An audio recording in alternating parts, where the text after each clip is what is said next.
The cabin stood nestled in the heart of the dense, ancient forest, a forgotten relic of a bygone era.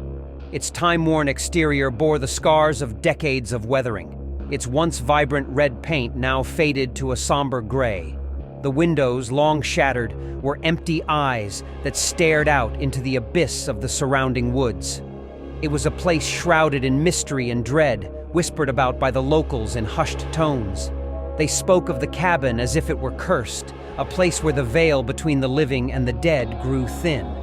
But curiosity, as it often does, got the better of me, and I decided to spend a night there, to uncover the truth hidden within its decaying walls. As the sun dipped below the horizon, casting long shadows through the gnarled trees, I made my way to the cabin. The forest seemed to close in around me, the silence broken only by the rustling of leaves and the occasional distant hoot of an owl. It was a silence that held a weight, a feeling that I was being watched by unseen eyes. The cabin's door groaned open with reluctance, revealing a musty interior that smelled of damp wood and decay. The air was heavy, as if the very atmosphere within the cabin held the weight of forgotten memories. It was a place untouched by time, frozen in a perpetual state of abandonment. I lit a lantern and explored the cabin's interior. The walls were lined with faded photographs and fraying letters, relics of a life once lived within these walls. The furniture was draped in dusty sheets, a reminder of the family that had once called this place home. As I ventured deeper into the cabin, I noticed a trapdoor in the floor, hidden beneath a worn rug.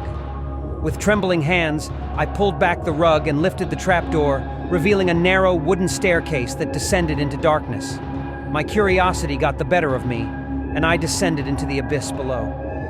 The underground chamber was a labyrinth of winding corridors, each lined with countless doors. The air was thick with a stale, earthy odor, and the walls were damp with moisture. It was a place that seemed to exist outside of time, a subterranean world hidden from the light of day. I opened one of the doors and gasped at what I saw, a room filled with old wooden coffins. They were arranged in neat rows, each one bearing a name and a date. It was a makeshift cemetery, a place where the dead were laid to rest in secret. The realization sent a shiver down my spine, and I began to understand the cabin's sinister reputation. It was a place where the dead were not allowed to rest, where their bodies were hidden away in the darkness, their souls trapped in an eternal limbo. I continued to explore the underground chambers, each one revealing a new horror. Some rooms were filled with eerie, life-sized dolls, their glassy eyes staring blankly into the void. Others contained strange, arcane symbols scrawled on the walls, symbols that seemed to pulse with malevolent energy. As I ventured deeper into the labyrinth, the air grew colder, and the shadows darker. I could feel a presence, a malevolent force that seemed to close in around me. Whispers echoed through the corridors, whispers that spoke of ancient curses and forgotten rituals. In one chamber, I found a journal, its pages filled with the ramblings of a madman. It spoke of dark incantations and blood sacrifices, of a pact made with a malevolent entity that dwelled in the woods. It was a pact that had cursed the cabin and its inhabitants for generations, a curse that could only be broken by spilling the blood of the innocent.